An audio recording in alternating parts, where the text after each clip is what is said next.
I'm your host, Jaye Poole, and this is Potstirrer Podcast.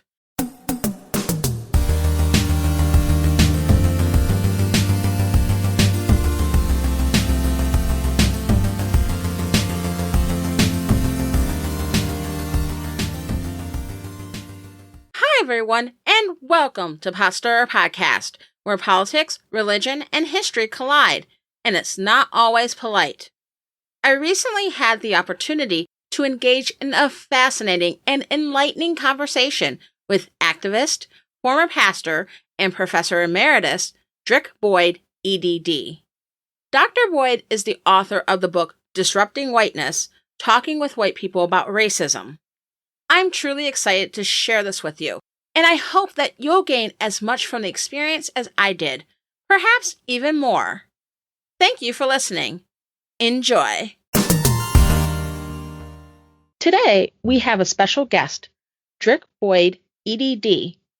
Dr. Boyd is a professor emeritus of urban and interdisciplinary studies at Eastern University in St. David's, Pennsylvania. His areas of focus are urban theology, race and ethnic relations, leadership, social activism, restorative justice, and popular education. In addition to his career as professor of urban studies, he has also served as an urban youth worker, an American Baptist pastor, and an adult educator.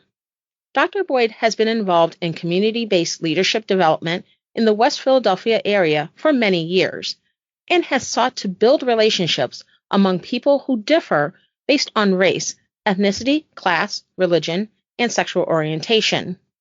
Dr. Boyd is here to talk a bit about his work, and particularly his new book, Disrupting Whiteness, Talking with White People About Racism. Welcome, Dr. Boyd. Thank you for joining me. Thanks for having me. What inspired you to pursue your line of research, in particular, your line of research that led you to writing Disrupting Whiteness? Well, for many years, while I was a professor, I taught a course on race and ethnic relations, and it was a master's level course in our urban studies program. And usually my classes were fairly diverse racially, so it provided a really good arena for discussion about the issues that we were facing. And one of the areas that I became concerned about as I continued to teach and work with students was that in an area that I thought I might have something to contribute was in helping white students particularly understand their role in combating racism. And so in 2015, I wrote a book called White Allies in the Struggle for Racial Justice, which was a book that told 17 stories about 18 white people through American history who sought to be allies for racial justice in their time. So starting with someone like John Woolman in the 1700s, who was a Quaker who went around and tried to convince other Quakers to release their slaves and to abolish slavery, all the way up to the present, looking at someone like Morris Dees, who founded the Southern Poverty Law Center. In 2017, we had the Unite the Right, the neo-Nazi marches in Charlottesville, Virginia. And following that event, I had a number of conversations with students and friends and other people who were saying, I don't know how to talk to my friends. I don't know how to talk to my family members. I don't know how to talk to my white coworkers about these things. I'm very concerned, but I don't know how to talk about them. And so I wrote a series of blogs attempting to sort of address that question about how do we talk to white people in our lives about racism, and eventually those blogs became a book. And the other thing that sort of motivated to me is that in recent years, there's been a lot of very well written, very well researched, very worthwhile books written about basically what's wrong with white people when it comes to racism, and what are the issues, and what are the struggles, and what are the blocks that many white people have. And I kind of felt like, okay, we've defined the problem. Are there ways that we can begin to talk about, okay, what do we do about that? And so that was the other motivating factor, is to really look at, okay, now that we have identified many of the issues that are impacting white people when it comes to dealing with racism in America, what are some things we can do to begin to address that. And so this book is really an attempt to encourage people, particularly white people, but not solely white people, who have white friends, white family members, white coworkers, people in their social networks, to deliberately and consciously and intentionally talk about race in a way that brings that into the conversation and gets people to begin asking questions about their own attitudes and perspectives. That makes total sense.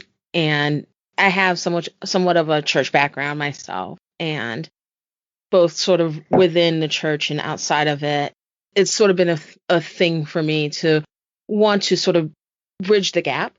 Mm-hmm. And so when reading this, that really resonated with some of the things you're talking about. So you mentioned in Disrupting Whiteness that most white people don't see themselves in racial terms. So because they don't tend to encounter disadvantages in various areas of their lives, specifically due to their race, oftentimes they see themselves as normal or the default rather than white as an identity. And one of the first steps towards having a real conversation about race is for white people to begin reflecting and developing their race story. Could you share with the audience a little bit about what you mean by race story and why you feel it's important to know it?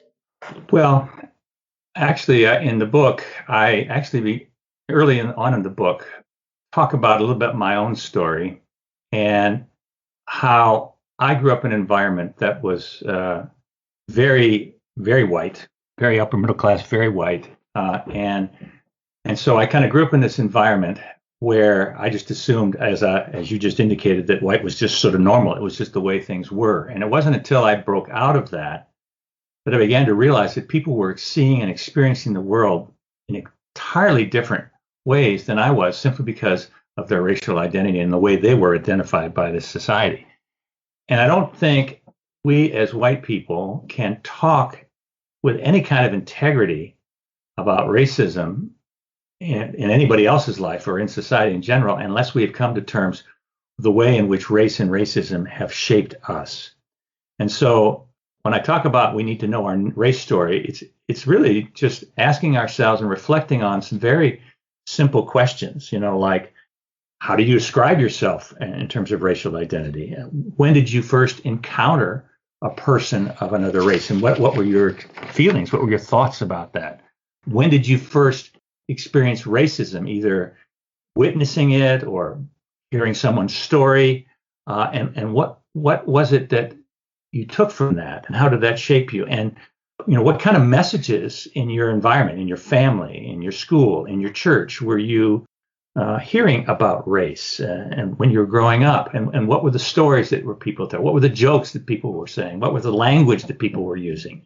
For instance, when I was growing up on the playground, we used to pick up teams by saying, eeny, meeny, miny, mo, catch a N-word by the toe. I mean, it was just part of our language. And we referred to Jewish people and Japanese people in derogatory terms. It was just part of the way we grew up. And even looking at your own family history and your ancestors, what was their relationship to Native American people? What was their relationship to African American people? I remember once having a student who, when we were talking about this originally in the course, she insisted, that racism was not at all part of her life. And then later on in the course, she came back and she says, I remember as a little child, my grandfather coming in from being out in the evening and hanging up a white sheet. And she had never really connected the fact that her family was deeply involved in propagating racism in a very direct way. And then I think throughout our lives, we have critical incidents that sort of open our eyes to things that we hadn't seen before. One of the sort of incidents in my life that really kind of shocked me when it happened was I grew up in Minnesota, but I went to school in Durham, North Carolina in the 1970s when segregation was still very real in Durham. And I volunteered my first year in school. I was volunteering to do some mentoring of and tutoring of young kids at an African American church. And usually there was a professor who drove us from the campus to the church. But one particular evening, he wasn't able to make it. And those of us who were the tutors, we said, oh, it's not that far. We'll just walk. So we walked from the campus and we walked off campus and we were walking on the street and the road continued, but the pavement stopped. And I literally tripped because it was sort of uneven. Wow. And I realized this is what segregation is. We had just walked into the Black community and it was very clear because there was no macadam. The road was there, but the macadam stopped. And so those were the kinds of incidents, and I could just tell story after story of things that just began to wake me up to the reality of racism and the way it was just sort of a normal part of life that I had just been oblivious to until I began putting myself in situations and being aware of the way in which I was being shaped and had been shaped by white supremacy and by racism throughout my life. And I think that unless white people really take the time to understand the way they have been shaped by racism, they're just going to continue to propagate and perpetuate the kind of attitudes and actions that demean other people. I really appreciate your ability to self-reflect. And I think one of the things about when you look at your race story, it's like, okay, you're kind of reflecting back and it's like sort of almost like asking the tough questions, especially like when you're removed from it a little bit and you can kind of see some of the structural things. You know, I think this really resonated with me because as a Black American, I've shared aspects of my race story in different places. For example, in this podcast, in other episodes, I like to tell stories, and I've shared aspects of what may be called sort of a race story, but without really thinking about it or really putting it in those terms, because being a Black American, it's like, okay, that's my story. Right. I mean, you face race every day as an African American because the world just categorizes like you that way, and you're just and whites don't encounter that in the same way. Mm-hmm. Yeah, and sometimes it's not even necessarily something that in the moment, especially stories of things that have happened when I was younger, I necessarily saw. But then as I got older and I look back and, you know, I have more of a framework of understanding society and everything, then it's like, oh, wow. I think of an example. So I grew up in Detroit, but from the time I was 2 until I was 8, we moved to different places around the country. So when my family and I, like when we moved back to Detroit, we moved to a neighborhood on the outskirts of the city that was predominantly white. Mm. And we were the second Black family on the block. And I would say like over the next few years, our neighbors were moving out. Mm. So like they were moving further out into the suburbs, and literally over the next decade, like I saw the neighborhood completely change. Mm. Mm. To where by the time I graduated from high school, our neighborhood was just about all Black. Mm-hmm. Mm-hmm. And on top of that, a lot of the investment within the neighborhood left. Mm-hmm. So the character of the neighborhood changed, and there was a lot that changed there. And at the time, it wasn't something I really understood. But then as I've gotten older and I understand like ideas like white flight, it's like, okay, I lived this. Like, this is something that I saw. I lived this. I had a front row seat to this, and I had no idea.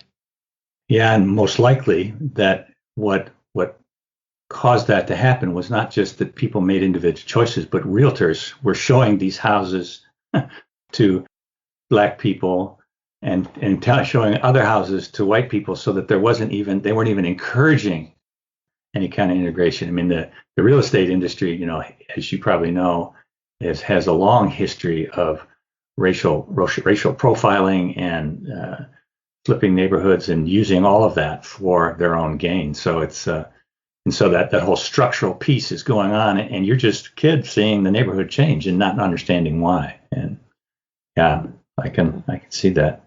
Yeah. One of the things I wanted to say about my race story that I forgot to mention is that, you know, it's an ongoing issue. I refer to myself in the book as a recovering racist.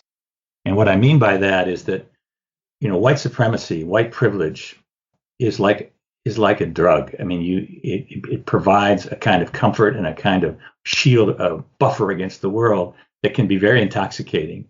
And I find that in order to stay alert to the impact of racism upon my life, it has to be an ongoing effort. And for a brief period in my career, when I was a pastor, I was I worked in a drug and alcohol rehab center and worked with a lot of people who were working on the 12 steps. And one of the really brilliant things about the 12-step movement is that when a person goes through the 12 steps, they never say I've recovered. They never say I'm cured of my addiction. They always say I'm in recovery, that I'm recovering. And I find that to be a helpful metaphor for understanding how we continually need to work on the racism that is impacting our lives. And so I think of myself as always in recovery. And even though I've been working on this and studied this and written about this, I also know I do and say things that are racist, and I need to take account of that. And that's so that the story is not over. It's something I continually grapple with and encourage others to do. That definitely makes sense. And I think that this goes well with the next question that I have. So one of the things that you talk about in the book is white liberals.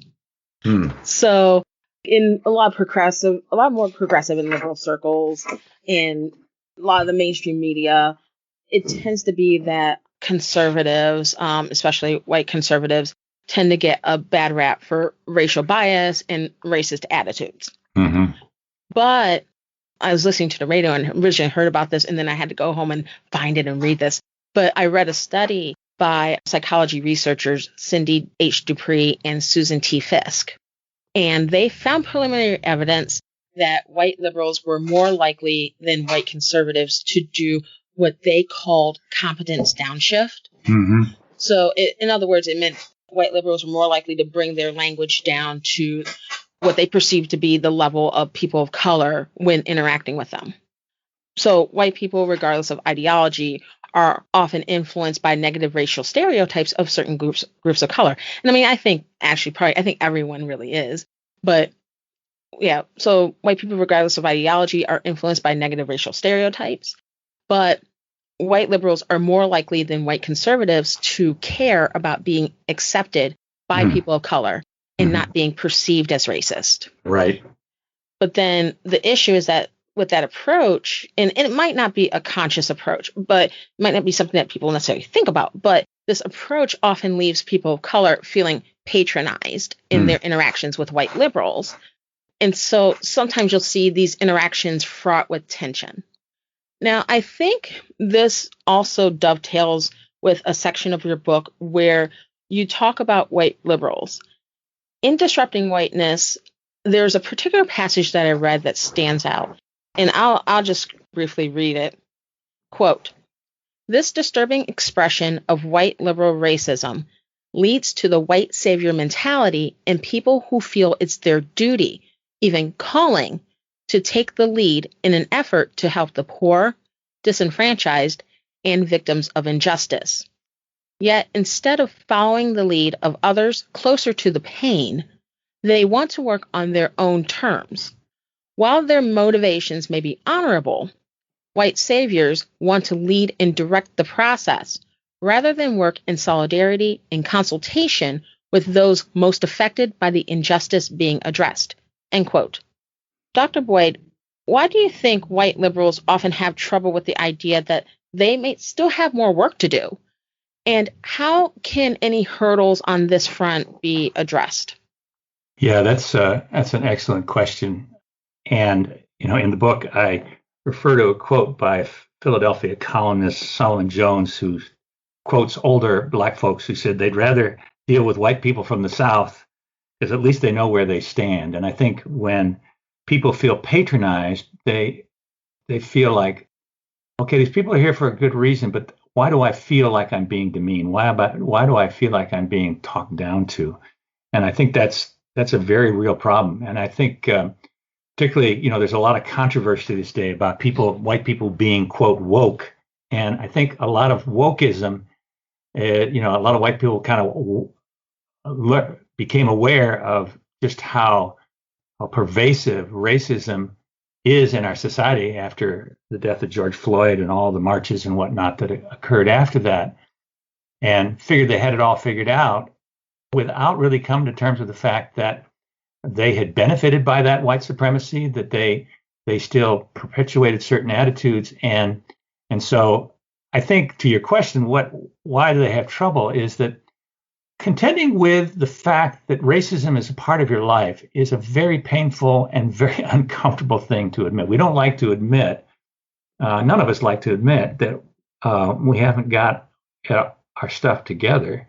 And particularly in this age when people are really talking about dismantling racism and changing structures and changing systems, to have to at the same time to contend with the fact that, I have things in my life, I have things in my attitudes that need to be addressed, is a very difficult thing for people to face. And so they'd rather just ignore it. And one of the ways that white saviors ignore it is they get involved in missionary work, so to speak, quote unquote, that they're going to go save the poor, save the disenfranchised, save those who are suffering under racism. And they do it in a very patronizing way, as I say in the book. I mean, I did it. I remember my first job out of college was working in a neighborhood in Boston, Massachusetts, which was about a third African American, a third Irish Catholic, and a third Puerto Rican. And I thought I was there to just sort of, save the people. And what I learned very quickly was that there were people there who were much more, who lived in that neighborhood, who knew what needed to be done, and I needed to learn from them. And so what I often say to young folks, white folks who want to go work for racial justice, is put yourself under the leadership of people of color who are doing the work and who are closest to the pain, and learn to listen and learn to pay attention to what they see the issues are. Someone just recently, this week actually, sent me an article that talked about progressive gentrification, white liberals coming into lower income neighborhood primary of color, supposedly to do social justice work and to work to change things, but doing it in a way that doesn't connect with the people, not listening to people's stories, not hearing where people saw the needs, and kind of just assuming they understand what the issues are rather than really working alongside of people. I mean, I really think the way that we are going to work through the racial polarities that exist in our society is that we have to work together, and we have to really listen to one another. And as a white person, I have to really hear what the experience of being a racial other is, and understand that it's not my experience, and I don't know it, and I have to learn it, and I have to hear it, and I have to respect it. And so, it kind of gets back to that idea of being a recovering racist, that the more work I do, the more work I realize I need to do, and make myself accountable to folks who are closest to the pain. Mm. It makes me think of something that I like to say in some of my episodes, where I'll talk about allyship. Right. And, I talk about it in various contexts, but allyship is something that you do, is something that it's like you're constantly working on it. You've never made it. Right. And I think, like, as soon as you feel like, oh, I've made it, I declare myself an ally, then you kind of lost the plot. Well, there's a well-known saying, and I'm not going to get it exactly right, but it's attributed to Lila Watson, who is a Aboriginal Australian woman, who said, if you've come here to rescue me, I don't need your help. But if you have come because your destiny is tied up with mine, then let's work together. And I think truly that's, for me, what allyship is that I understand that my well-being and the well-being of the world in which I live is tied to your well-being and the world in which you live, and that we need to work on this together. And the word allyship, has kind of fallen out of favor with folks, and they want to talk about accomplices or co-conspirators. And I don't get hung up on language, but the idea is that we're in this together, and that we need to be together in the work, and not just assume that I understand something and I'm just going to go ahead because that's what I think as a white person is what ought to be done. Because that's what we've done. That's what we as white people have done for the whole history of the United States and even beyond. And it's led us to where we are. That makes sense. So I'm going to sort of shift gears, and I wanted to very briefly discuss critical race theory. Mm-hmm. So critical race theory is an academic concept that focuses on the impact of race on the U.S. legal system. That's where it originally started. And then it spread to evaluating other institutions as well. And it looks into how race has impacted and how that has impacted racial realities, both historically and in contemporary life. Mm-hmm. So recently, there's been a lot of public discussion about critical race theory, particularly in religious, political, and educational circles. Right. And there has been some hostility to it, especially among politically conservative as well as evangelical Christian thought leaders. Without saying the term critical race theory, in Disrupting Whiteness, you discuss ideas and concepts that are often highlighted by proponents of critical race theory. So some examples include your discussions of whiteness, anti-racism, privilege. What would you say to those who recoil at the idea of exploring whiteness or doing the work of becoming anti-racist due to negative perceptions of critical race theory? The entire framework for the book is based on critical whiteness studies, which is, as you know, a subspecialty of critical race theory that really looks at the white perspective and what's the white responsibility in this whole struggle. And I don't ever mention the term critical race theory in the book because I wanted to write it for a non-academic audience. And I didn't want people to get hung up on certain things that might otherwise just deter them. And actually, about a month ago, I gave a series of talks to actually a Christian institution. I was invited by someone who knew me. And he asked me to come and talk about critical race theory and asked me to give 3 talks. And I gave 3 talks. And the first 2, I talked about racism and race as a construct. And I talked about whiteness and white privilege. Never mentioned critical race theory until the 3rd presentation. I said, I've been talking about critical race theory for the last two sessions. Now, let me tell you what I was doing.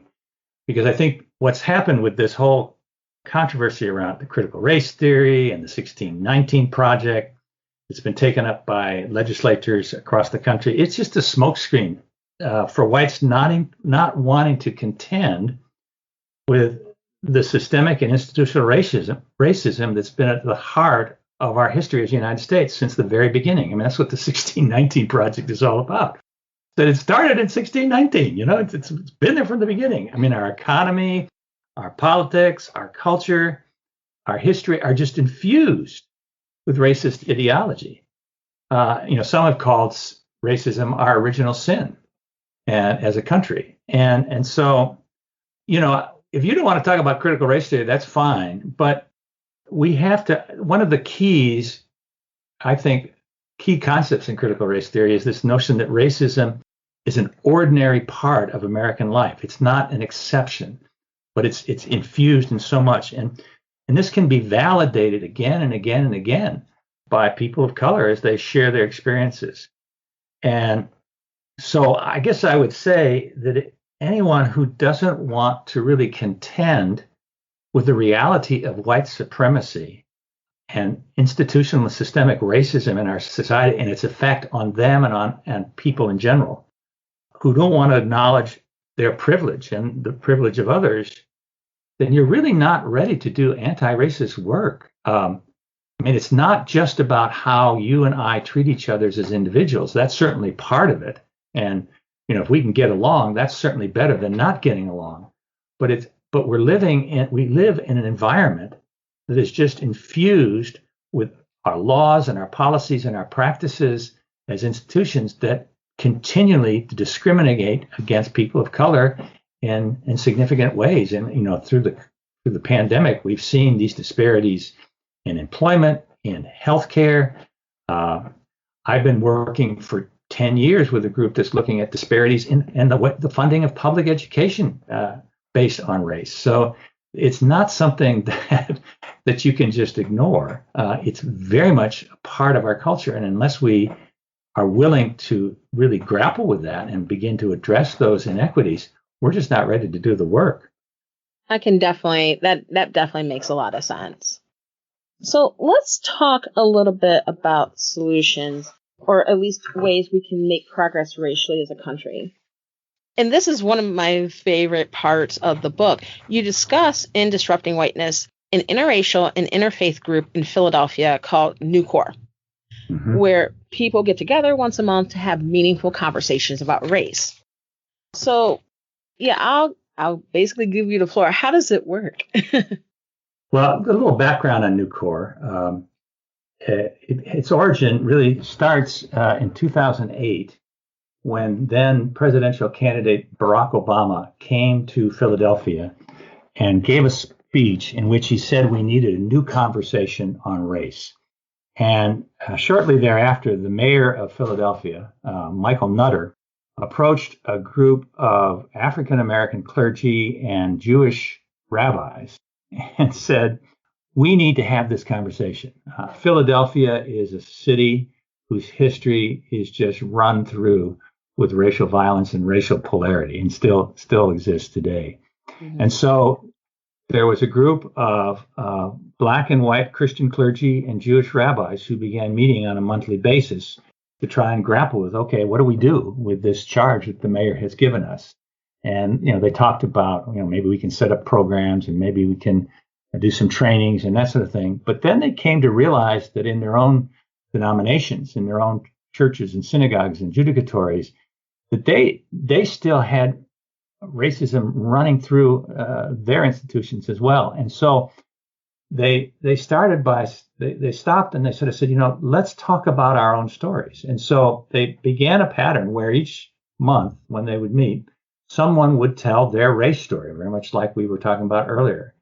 And then the others in the group, the approach was to then listen to that story and then to ask questions designed to draw that story out more fully. Not to, sometimes we ask questions that are really statements about ourselves, or we ask questions that try to draw attention to ourselves.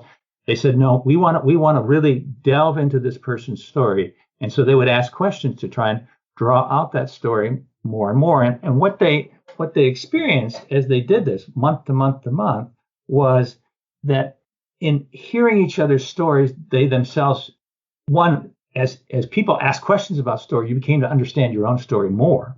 But also in hearing others, it shed light on people's own story. And so that began a practice that we've continued to this day. Now, I wasn't there at the very beginning, but I kind of came on. I've been a part of the group probably for 10 years. And we always start by with someone beginning to share a story, and then we probe that story and ask people to share more. And it's really about increasing dialogue and understanding of each other's journey. And in the book, I sort of take that idea and reframe that as an approach to talking to white people about racism. So that, first of all, I say that if we want to talk about race, we need to be willing to bring it up in predominantly white spaces, because white people generally don't want to talk about racism if they can help it. And I've had many occasions where I've brought it up and people have literally walked away. But to be willing to bring it up at the family dinner, to bring it up at the social hour, to bring it up at the Thanksgiving table, whatever.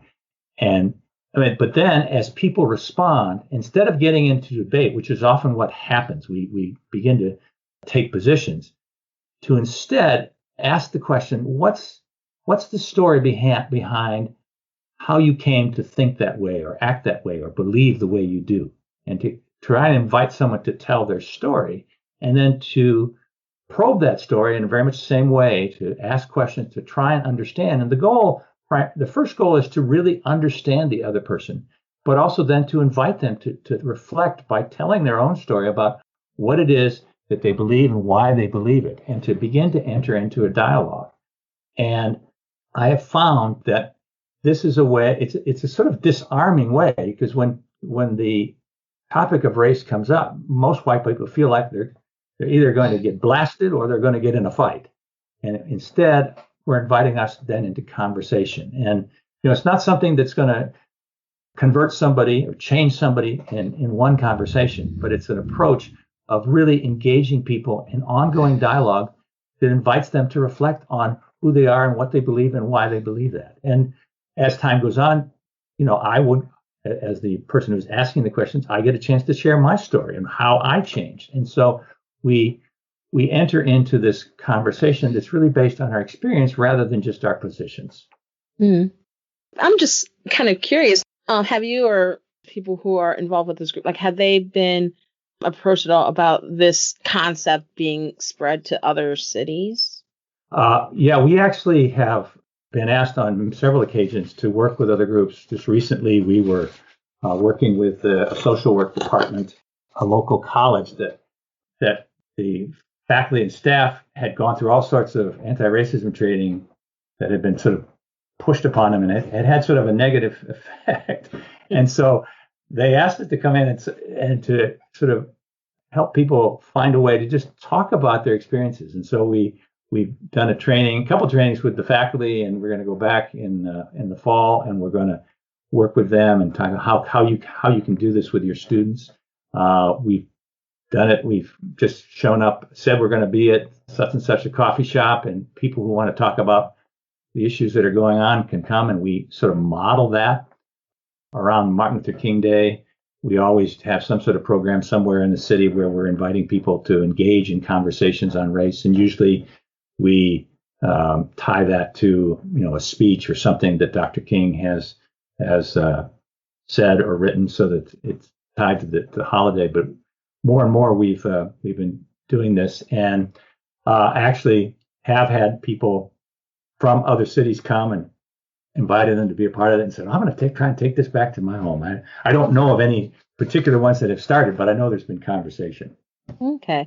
Yeah, I was just wondering about that because I could see how this could be really useful in a lot of other places. I live in Cincinnati currently, and I've lived here for, it's going to be 20 years soon. And when I first moved here, it was maybe a couple of years out of the 2001 Cincinnati riots. Mm-hmm.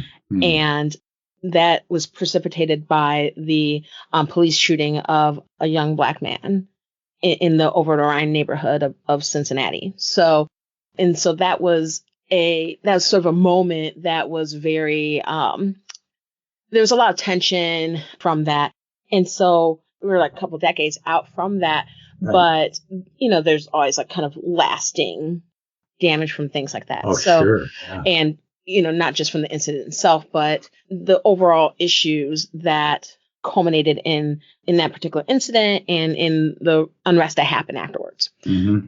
So I was just thinking about that, wow, I think that, so for example, whether it be Cincinnati, or I know that there's a number of other cities and different parts of the country that could benefit from something like that. Yeah, these kind of conversations, they're not, they have to be very intentional. And that's one of the things we stress in Nucor, is that because of just the nature of our society and its discomfort around these issues, you really have to be intentional in saying, okay, we're going to have this conversation, and we're going to do it in a way that doesn't just end up with us all being angry at each other and walking away frustrated, but really trying to understand one another, but not in a way that's, patronizing, but as a way that's hopefully authentic. Mm-hmm. Yeah, definitely. So kind of looking at the book, Disrupting Whiteness, what would you say is the main takeaway from the book? And kind of going along with that, how would you like to see readers respond based on what you've written in the book, and what are you seeking to impart in the book, or just in general from some of the work that you do? Well, I think the first thing is that, and this is thinking particularly of white people, but I think more generally, race, to talk about being racist, or to say someone is racist, or to say our society is racist, is not an accusation. It's a diagnosis that we have a condition, call it white supremacy, call it racism, that is crippling us as individuals, as institutions, as a society, and that unless we address this, we will continue to go down a road that will make us more and more dysfunctional as a society. And I guess I would like people to take from this book commitment to have earnest conversations about racism with the white people in their social networks, and to see that effort to have conversation as a form of their allyship and their activism. I mean, it doesn't take the place of advocating for systemic change, for marching, for writing, calling for legal changes. But I think it's also a part of what it means to be an activist and an ally for racial justice. I think we can change laws and policies, and those are all important, but at the same time, we also have to change culture. And one of the ways that we change culture is to engage one another in our social networks. It takes a longer time sometimes than changing a law, but it's really transforming the way we see ourselves in relationship to one another. And I guess that's what I'd like people to take away is a commitment to do that. And hopefully the book gives at least some ideas as to how to approach that. Mm-hmm. Yeah, I think that's one thing that I really appreciated is the approach as far as disrupting or tearing down whiteness as sort of an entity or whatnot through understanding each other, through conversations with each other, through being able to ask questions and be intentional in that way. And there's just this opportunity to like reflect and to really think about that and how we approach each other as well, to kind of help each other think this through and to, really understand our own backgrounds and seeing like how even understanding things through our own stories and through each other's stories. So what would you say is next for you? Well, it's sort of an ongoing project. I have a regular blog, drickboyd.org/blog, where I address these issues. And actually, I've made a few presentations, and there have been questions that people have raised that I decided to blog about. So I've talked about some of the things we mentioned, the 1619 Project, the critical race theory controversy. A lot of people have some ideas that talking about white fragility is going easy on white people, and so I want to address that. I'm also really grappling, and I don't think I haven't written anything, but I'm really grappling with what happened on January 6th and what this means for our society and this sort of alternative reality that seems to have been created for many white people in our society. And how do we address that? That is a big concern of mine, because to be honest, it's something that I didn't foresee coming. I was really shocked by just how people are kind of living in a totally different reality on these issues. Another thing I'm involved with is I'm part of an effort in Philadelphia, where I live, to make Philadelphia a restorative city. We have what's called the Restorative City Initiative, and it's an African-American-led Afrocentric effort to equip people in local neighborhoods with the basic skills of mediation and conflict resolution so that neighbors can address issues and conflicts that arise without necessarily calling the police. And right now, last summer, as in many cities, we had a number of people who were arrested during civic unrest in the aftermath of George Floyd's death. We're actually running restorative circles with people who were arrested last year, bringing them together with business owners and community residents and talking about what had happened and, where possible and necessary, making amends for some of the harm that was done. And to doing this all outside of the court system. And we've been given the ability to do this by our district attorney. And I guess the other thing I'm doing is I'm doing my best to walk my talk with regard to the book. I have white folks on my radar that I'm trying to have these kind of discussions with, and even beyond. And I'm finding that it can be frustrating work. I mean, particularly because sometimes people are very afraid of these kind of conversations. But I guess I'm trying to live into the very thing that I've been asking other people to do as well. Okay. So it sounds like you have a lot on your plate and a lot that you're planning on doing. So, that's always a good thing. So, yeah. All right. So, you mentioned you have a blog. Is that something that like people could check out or? Oh, yeah. Yeah.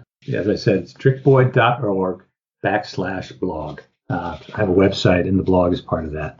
And, okay.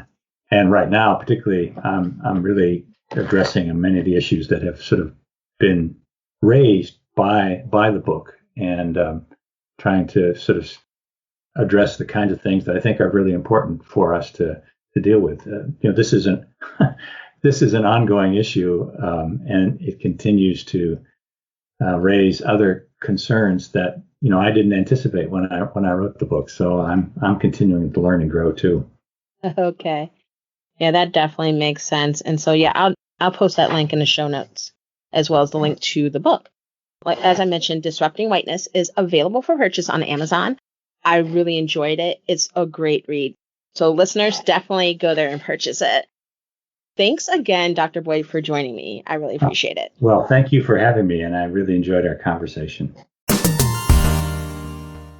Thank you very much for listening to Potstirrer Podcast.